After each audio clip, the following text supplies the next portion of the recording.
why I switched vets. So I'm just gonna go into why I switched vets, and hopefully nobody else has to deal with the horrors that I went through. So the vet that I was going to them for 16 years with my cat, who was 16. I had him since he was a kitten. He got really sick.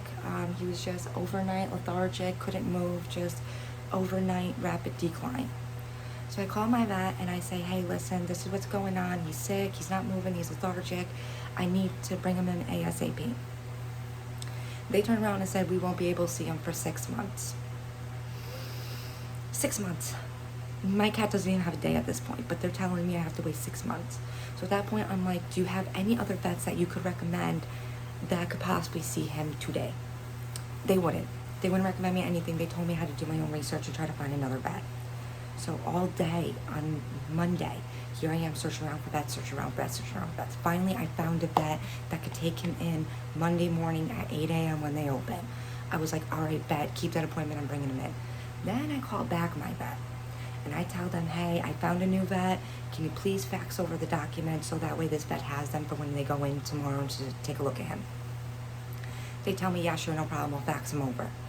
Monday morning comes, they tell me they never faxed over the documents. They call them, they still never faxed them over. So now I'm mad because now I got a cat that's sick as all hell.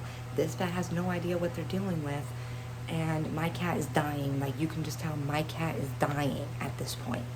So they did everything they could. They did blood tests, they did blood work, they did toxicology tests, they did everything they could to try to figure out what could be the issue here. What's the underlying thing that we're not seeing? Unfortunately, the next day my cat did get worse, but his blood tests, everything came back normal. That was the thing. His blood test came back normal, toxicology came back normal. Everything came back clear across the board. So at this point, we're ruling it as old age. Maybe it was an underlying thing that nobody picked up, but at this point, old age. So Monday, I bring him home with me for one extra day, and they gave him some IV fluids to try to get him through the night till Tuesday morning because I had to euthanasia him Tuesday morning, but I just wanted one more night with him. So Tuesday comes, I bring him in, and they escort me through this back door so that way nobody would have to see what's going on. And they brought me into the euthanasia room, and this euthanasia room was very, very nicely set up. There was couches, there was a table, but it had a beautiful red tablecloth on it. They had different urine selections, so you could pick out different urines that you wanted. It was a very comforting, but also sad environment, but it was also comforting.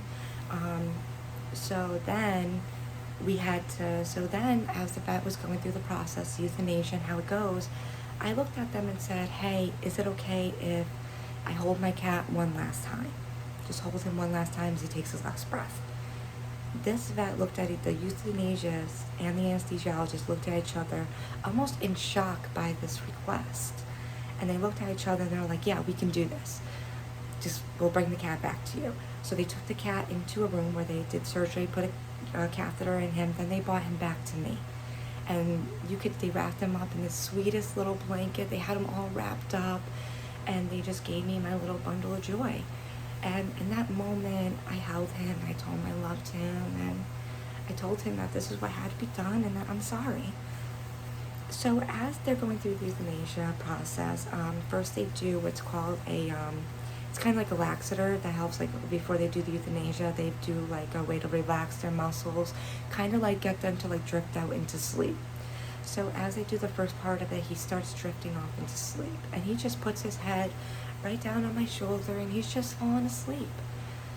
And then they did the euthanasia process, and I held my cat as he took his last breath, and the vet was like, here's it's like a doorbell. And they said, you hold him as long as you want, and you let us know when you're ready for us to take him. So I was in that room for about 20 minutes just holding, my deceased cat in my arms, telling him I loved him and I'll see him soon. Then I called the guys back in and they took him. As they took him, they were like, hey, we made you a little paw print. It was a dry clay paw print, but it was like the most wholesome thing that I've ever been because now I have a little paw print to remember my cat by. So I'm going to show you the paw print that I got. So this is the paw print. It did crack a little bit, so I did have to glue it back into shape due to the heat. But that's Jackie's paw print. And then this is the urn I picked out, because I remember I told you that they had a lot of urn selections. This is the one I picked out. I like this one the most because of the solid wood box that comes with it. And I also like it because you can put a picture in this one.